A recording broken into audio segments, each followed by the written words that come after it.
You spent the last few weeks grinding your Previs, doing the Dungeon Set 2 questline, and now you're raiding Did it. Molten Core and killing Ragnaros. But there's one other problem. You're broke. From your Fire Resist gear to your raid consumes to just doing your tier 0.5 questline, you're probably running low on money just like everyone else out there. But in this video, I want to share a few ways that I've been staying afloat in Phase 4 and preventing Season of Discovery from becoming Season of Discover Card. Let's get into it. Die, insect! Now, if you've been no-lifing Phase 4 like I have, you're probably running low on funds. A lot of us are right now.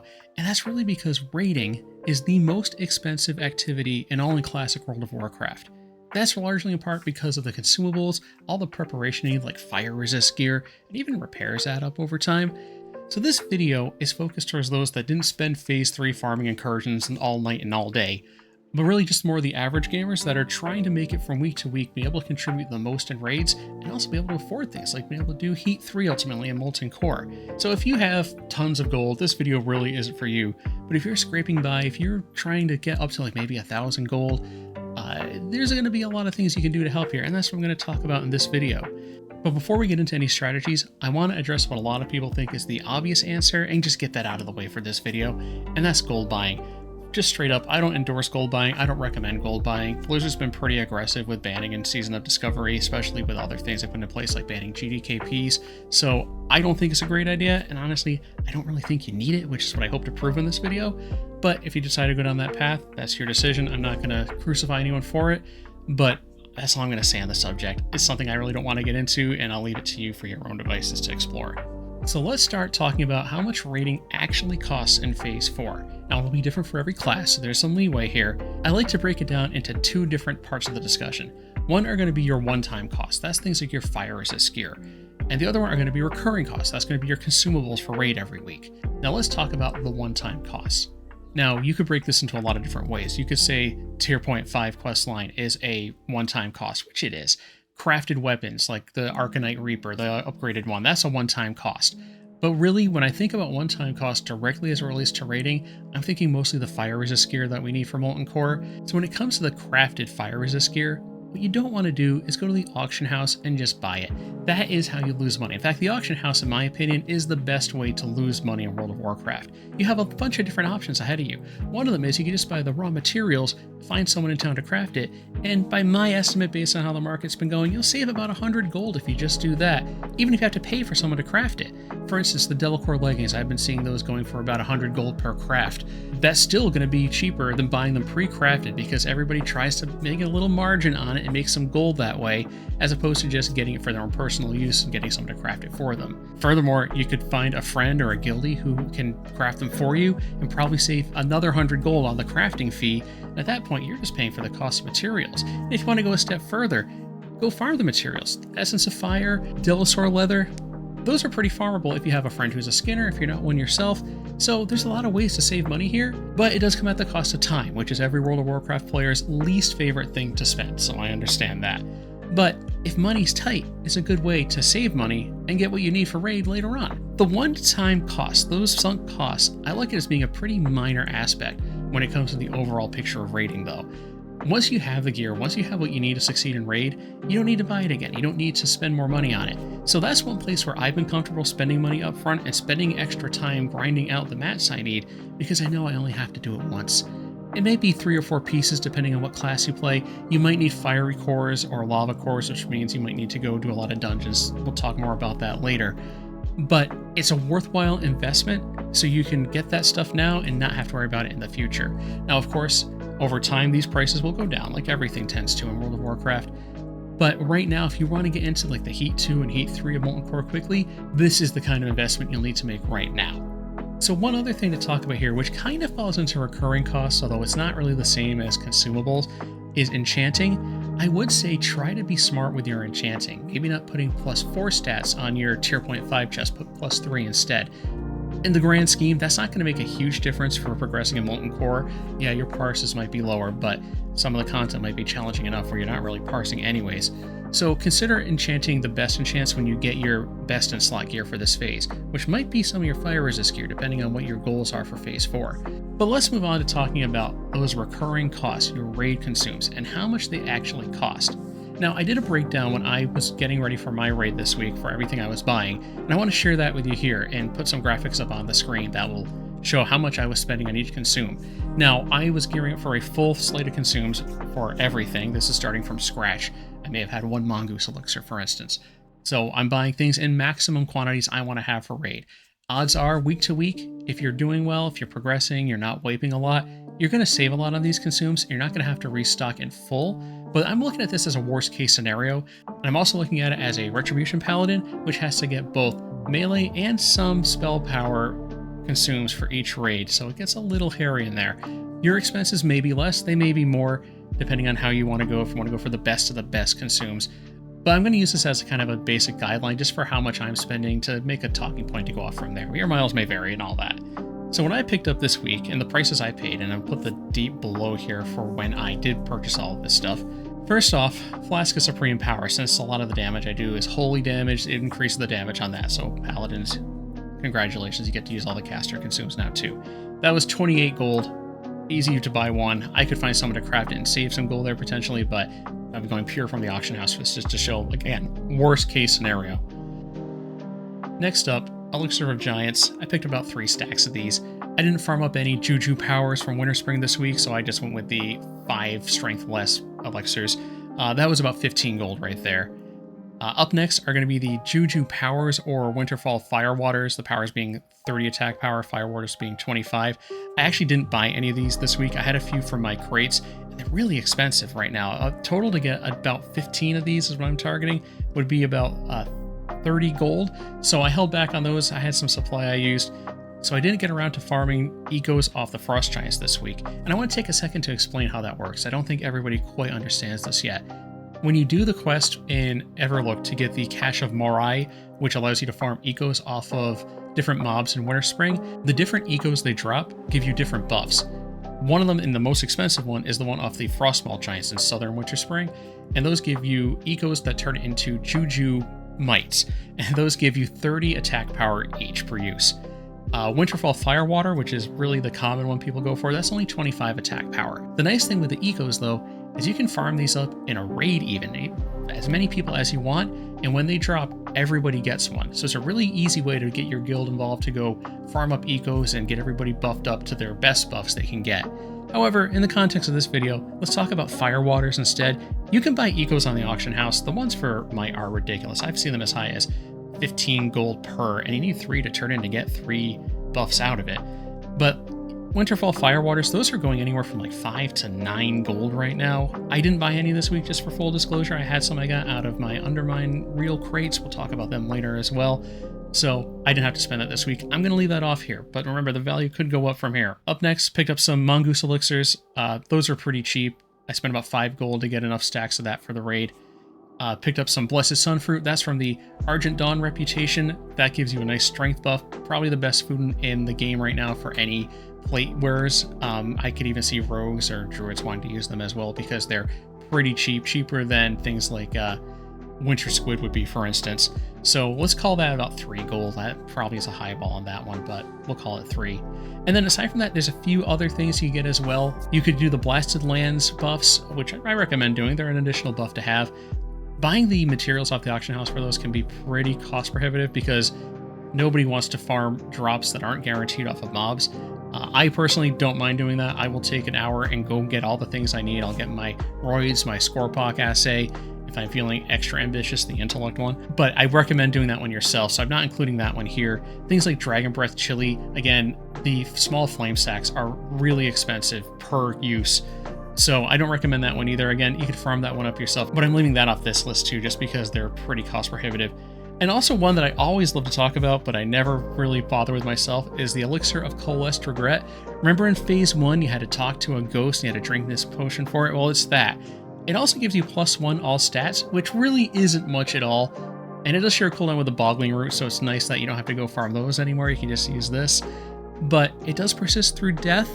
They run about 5 gold per, unless you're call if you want to use them. I don't think that's ever going to make or break anything, but you can run that in a flask, and if you're doing progression, and at least you're doing something that isn't going to disappear too quickly on you. But anyways, those are the offensive ones that I use. Let's talk about the defensive ones, because yeah, we're in a phase now where you have to think about these things. Now, one that I think is really important to make sure you have a supply of for raids right now are restorative potions. Now, these things, if you haven't used them before, they'll remove one magic, curse, poison, or disease effect every 5 seconds for 30 seconds. And they put you on the potion cooldown, so you can only use one every 2 minutes. But on some bosses right now, in particular ones like Lucifron, it's a great way to go into the encounter, make sure that people aren't going to have to waste GCDs dispelling you, so you can burn the boss down faster, get higher parses, get your loot faster, all of those things. So I really recommend everybody carry a stack of them to Molten Core, maybe 2 stacks, just to have on hand so you can make sure that you're being able to pump a little bit harder and your teammates are as well. And in total, I'd say I paid about 10 gold, but I have an excessive amount of them just so I have them for a few weeks. So we'll just round that up to 10 and call that good. Aside from that, free action potions. They're about 3 gold a stack right now.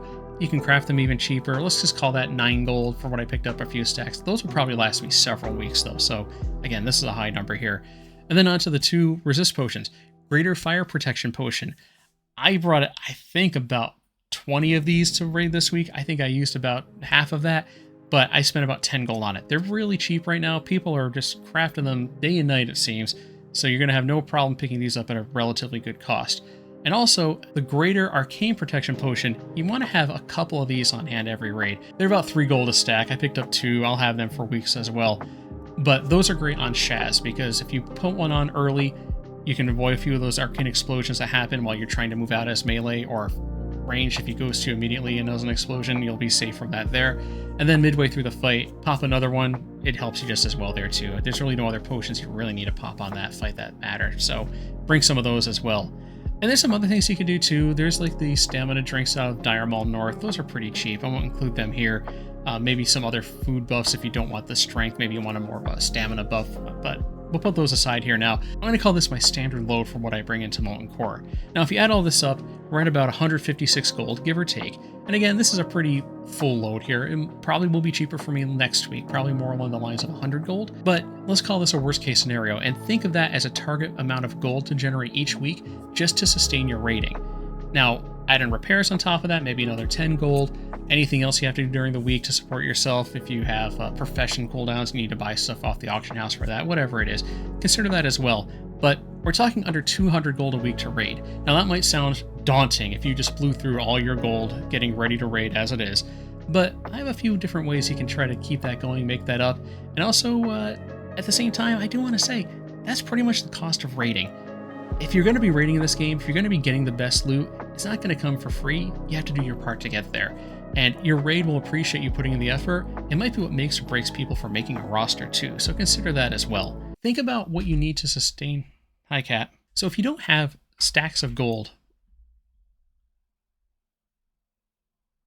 Thanks. So if you don't have stacks of gold lying around or professions passively generating you income each week, consider coming up with a strategy to raise a couple hundred gold a week before you raid lock, which I know is everybody's goal. Every World of Warcraft player wants to not play the game, because that's the best way to play the game. So let's talk about a few ways to invest a minimal amount of time to get the maximum results. Now right now, there's some really good gold farms out there. I'm going to share my favorites with you because I feel like making my life harder apparently, but let's share them nonetheless. You probably know them already, but we'll go into them here. First off, let's talk about Essence of Fire. Now these are really in demand right now because amongst other enchants they're used for and other things, they're used to create the Devil Core gloves and legs.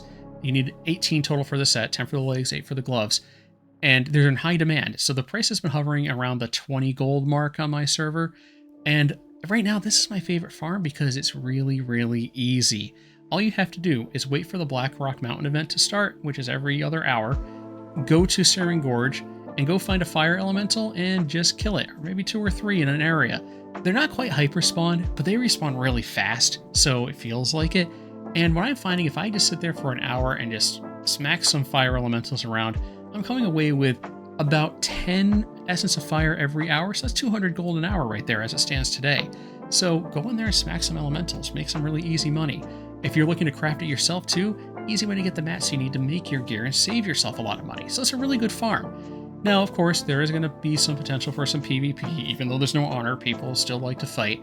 and some competition as well too. I've noticed it getting a little more busy in recent weeks. However, there's a lot of elementals out there. There's a lot of nooks and crannies you can find where you'll find one that spawns that you can tag and kill him regularly without much interference. So play around with it a bit, find your spot or find multiple spots and go claim them, go farm them. I don't think this is going to last that much longer, however, because I do think people are catching on, and I think the cost of Essence of Fire will plummet. So right now is really the time to farm up the Essence of Fires and sell them. But this will probably be a decent farm all throughout. Maybe when they get down to like the 5 gold range, not so much, but that's still 50 gold an hour. I've seen some worse farms than that be pretty popular. So consider that one. It's really easy. I think you'll have a good time doing it. Another one that I've been doing pretty well with, if you're a skinner yourself or have a friend who's a skinner, is farming Devil Sword leather. And again, it's because of the Devil Core armor. When you're pretty much ready to raid, when you're in your pre-bis gear, Devil Swords are really no threat to you, so they're easy to go solo and farm. If you have a skinner friend, go down to Ungoro and just farm them up, skin the leathers. They're selling right now. The price has been dropping recently. I say more about 3 gold each than when I have the screenshot over here. But it's a decent farm. It's not hard at all to do. And you'll be able to make a Devil Core leather set for yourself, or just make some pure profit on the auction house. People are going to be buying this again for a few more weeks at least as they get up and gear up to get into those heats 2 and 3 in Molten Core. So go farm it. The additional benefit is you can get recipes off of them too for the Devil Core legs and gloves. So if you get one of the patterns, if you have a leather worker or have a friend who's a leather worker, you can start saving some money on getting the crafted gear that way, or try to sell the patterns outright and make some quick gold that way too. There's really no downside to this farm as long as you have a skinner. It really is a nice farm to make a little bit of gold real fast. And then one other thing to talk about is really just the Zone of Winter Spring. That's just a gold mine right now. Get that Cache of Morai, do that quick quest to go grab 10 things off the ground in Southern Winter Spring, and just go farm whatever you want to farm there. Winterfall Village will generate both Fire Waters and the Ecos for the Strength Juju, so you can double dip for your own buffing there if you want. But also the Frost Giants down south, they are the really expensive Ecos, the Frostmaul Ecos. The Bears give you the Ecos that give you the Juju Ember, which is a fire resist, 15 fire resist for a non-use item. And while not all the Ecos in the zone are money makers, you can collect them all and put on the auction house. You might make some money that way. But those 3, the Bears, the Winterfall Village Bears, and the Frost Giants, those are money makers because everybody wants those. Those are the best attack power and strength buffs you can get, and it's a really easy fire resist buff to get to help hit your goals for fire resist and Molten Core. And on top of that, if you have a gathering profession, there's a lot of high-end materials in the zone as well. If you're a miner, there's Rich Thorium. If you're an herbalist, there's Ice Cap. So get to Winter Spring. It's a great place to farm right now. These farms will be good throughout all of Phase 4 and beyond because these are such good consumes. So get out there, start farming whatever you want, and you'll probably make out pretty good in the end. Now, I don't think it's as good as the Essence of Fire farm right now because there is a lot more competition there and things don't hyperspawn. But if you're looking to buff yourself, if you're looking for your own consumes, this is where I would really focus on right now. Now, moving away from open world farming, let's talk about the lazy way to make money, and that's professions. So I've seen people looking for Arcanite cooldowns all the time in town. Mostly because people are trying to make some of their new crafted gear, which requires Arcanite bars, as well as people looking to make their Hand of Ragnaros if they got lucky and got the eye off of Rag. So Arcanite bars are in demand, and they're selling individually for about 40, 45 gold each abouts. But the cooldowns are really where I think the money's to be made. People want transmute masters to do the transmutes for them because they're guaranteed at least 2 bars per Arcane Crystal and Thorium bar for the transmute. I've been seeing people offering upwards of 80 gold for a transmute from a master for the 2 bars they get, which is pretty much market value, so that's pretty fair. But if you're getting that magical 3rd or 4th proc, add an extra 15 per bar on that or something. Make sure people are paying because this isn't a free service here. You're actually doing something and benefiting from the time and money you've invested. So make some of that back, but not at a pretty steep fee. Make it a pretty small fee. But if that's too much work, there's plenty of money to be made just by buying Arcanite crystals and flipping them. The crystals are cheap. I've seen them as low as 3 gold recently, although the price fluctuates about between 3 and 7 from what I've seen. But right now, if you just want to buy the mats at the auction house, buy the Arcane Crystal, a Thorium bar, do the transmute, get the 2 if you're a master or more, and put them on the auction house for at least a quick 80 gold or so for the bars, more if you got more, that's a pretty good way to do it if you're pretty antisocial like most players are. You just want to go make money and not have to deal with people, so it's a great thing to have in your back pocket. Along with that, if you're a leather worker, you can make some refined deep rock salt. Just go buy a salt shaker off the auction house. They're about 12 gold, or have an engineer friend make one for you, whatever you prefer. It's a 3-day cooldown, so it's a slower one than the Arcanite bars are. However, One refined deep rock salt is selling for anywhere between like 40 and 60 gold. I've sold a few last week at 80 gold. That was really nice. But it's an easy one to go get a deep rock salt. You'll get those everywhere. Just send them to your leatherworker and just make one every few days and sell it. I find, because I'm not a 300 leatherworker myself, this is the better approach to take than selling the cured rugged hides, because those are cheaper individually, again, because you can get additional procs. So in this case, selling the refined deep rock salt really is the better strategy for me. But it's deep rock salt. Once you get that salt shaker paid off, that's 100% profit. So that's a really nice one. Every 3 days, takes about 20 seconds and no cost really to go make one and put on the auction house. It's pure profit. I love that one right now.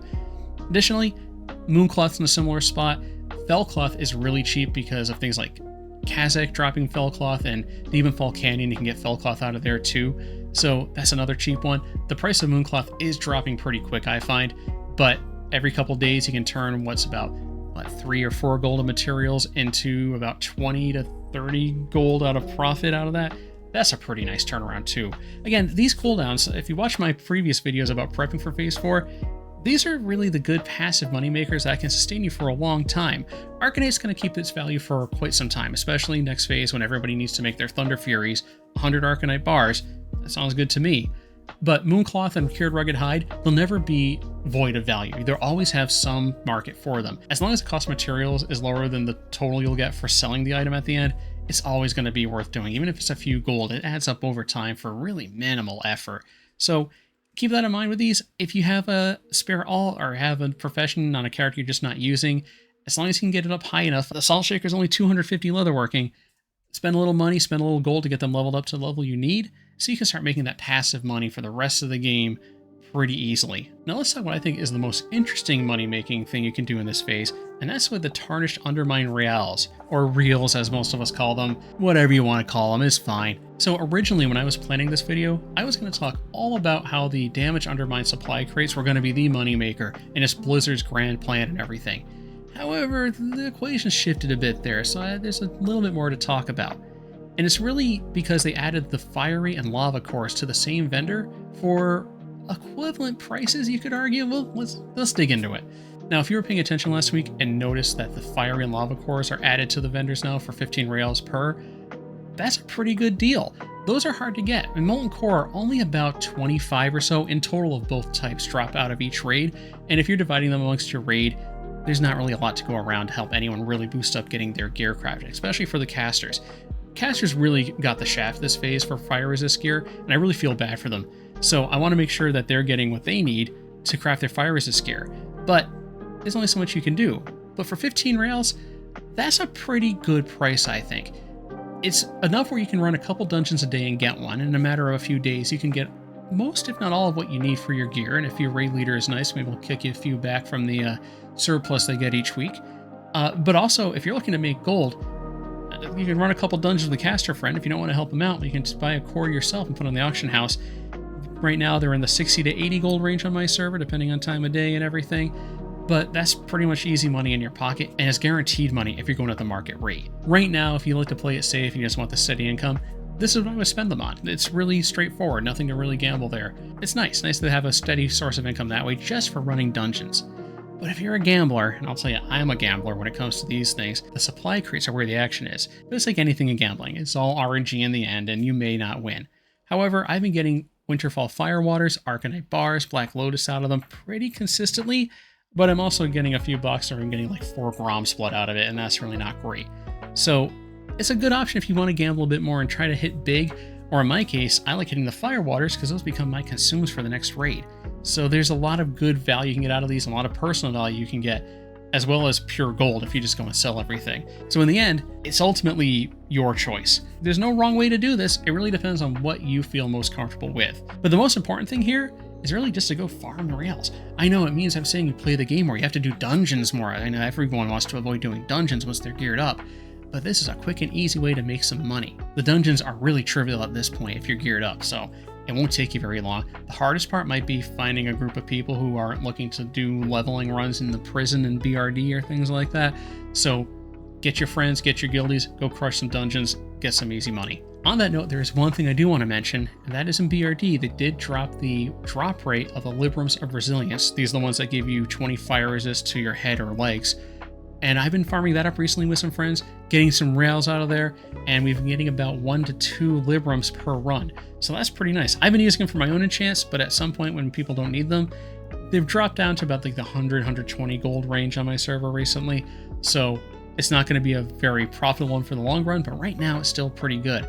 Especially, and this is one place where if you don't even have a profession, you can make some money here. Go farm those up, go get the blazing essences from the coffer runs. You can actually sell those enchants to other people just like you would for lockpicking or a regular enchanter would too. A lot of people don't really understand how that works, but it's also a pretty niche market you could go and corner if you want. If you build up enough of a supply, you could do the resilience for the fire resist, you could do the focus for spell damage, veracity for strength or agility, even rapidity, because a lot of people are using the librams of rapidity for that 1% melee haste more than they ever have before. So you can set up a nice little business for yourself if you're willing to do the legwork to get all of these things, and people will pay. People are exceptionally lazy in World of Warcraft. If you can give them something that would save them doing a dungeon or playing the game more, yeah, they'll pay for it. So consider that as well. I think that's a pretty ambitious thing to do, but you will make money on that one. I've been seeing people selling just the Arcanum of Resilience for at least 300 gold, which if you even buy the Libram itself, that's still about a 200 gold profit, or maybe 150 gold profit for really minutes of work, other than getting the burning essences themselves, but you can build them up over time. So great options all around there. I think there's plenty of ways to make money when it comes to doing dungeons and turning them into reals and really just generating profits off of that. So one last place I want to end up in this video, one last thing I want to talk about, is about the population of Season Discovery and what this means for you and you being able to afford playing the game long term. Now, I do think we've seen a trend every phase with SoD. It's been big interest in the beginning, big drop off after, and the people that are still playing, they're the long tail, and there's scarcity issues that could emerge. Kind of the inverse case of what I was talking about before, where people aren't farming, people aren't putting Black Lotus on the auction house or Arcane Crystals or whatever, and we see inflation happen again. So how do we avoid that? Well, the answer is pretty simple, and it's about self-sustainability. The best way to do that right now is to just, if you're not an alchemist and an herbalist, go grab an alt that you're not using and make them one, because that's going to be how you can self-sustain yourself raiding in the future. Now, I'm not saying go like full Flask Master or anything like that necessarily. I mean, you could if you wanted to. I still think Transmute Master is the play, but in a few months maybe it won't be, so consider that as well. But my goal long term, and I've been too busy for this right now, I haven't even leveled up at all yet, but I have my level 50 Hunter. It's an herb alchemist. My goal long term is to get it so that character can go and farm anything I need, so I can prepare myself for any consumes I need for raids or whatever, and not have to be reliant on the auction house or the economy as a whole, for instance. Now, I don't know if I want to be doing flasks. That might be something I always buy, because going to Skolo every week to go make flasks sounds like a chore, and of course, no one wants chores in WoW. So I might just do it for things like my Faps, my Mongoose, my other elixirs and whatnot. But I do think it's important to think about this. So if the economy does inflate, or the player base drops off enough where things can be hard to get, it's a way that you can kind of ignore all that. You don't have to think about anyone else playing the game, just really you and your raid team. And then you might be able to be a resource for them as well. They can come to you to get things crafted, or you could trade things amongst each other and get people what they need. Or if someone's a Flask Master, you can farm up all the herbs and have them go to Skolo, and maybe you can help them do that and get it all crafted up. So I really think self-sustainability is the most important thing later in the game. And when I'm thinking ahead to AQ, for instance, the tourists that come in and they play for a week, they maybe farm up their Priebus, and then they show up again the next phase like they've always been there and we're still best friends, and no one has hated them for leaving them high and dry for weeks. They're not going to be able to raid these later raids unless Blizzard puts in some serious catch-up mechanisms. So don't expect the economy to come back. I think this is going to be as good as it is to make gold that we're ever going to see in the rest of SoD. Maybe in the future, if there's both a scarcity and inflation problem, or really either one of them, maybe you can make more money then by supplying the market. But right now, it's a good time to make money. It's a good time to set up everything you need so you don't have to worry about things in the future. And it's just a good time to play the game right now too. There's a lot of people doing things. You can get pretty much anything you want done, and there's probably going to be somebody else, probably someone even in your guild, looking to do the same thing and get you some help to get there. Anyways, that's all I have for this video. I'd love to hear your feedback on it. I'd love to hear if you have any gold making tips. I'm always looking for those. But also, if there's things that you think I'm wrong about, or anything that you think I overlooked that was kind of an obvious thing, mention in the comments. I love seeing the comments. I love seeing constructive ones and criticism even, because it only makes me better at producing this kind of content anyways. Aside from that, I do have some things coming up in the next couple months. Things that are not WoW related that I'd like to see if people would be interested in. I'll post some things up as those dates come closer for some things. But at the same time, I'm still going hard on Phase 4, and I'm going to be producing more content about World of Warcraft Season of Discovery. And if you have anything you'd like to see me talk about, feel free to put a comment below. I love soliciting ideas like that. And I have a few ideas of my own I want to share, but more ideas the better. I love getting feedback like that as well. But aside from that, you know what to do. If it's your first time watching, hit the subscribe button, the notify bell for when new videos come up. And if you like it, hit the like button. I appreciate that. Every little bit of those things do help in the channel's growth, so I appreciate it all. But anyways, until next time, have fun in Phase 4, good luck in Molten Core, and I'll see you next time.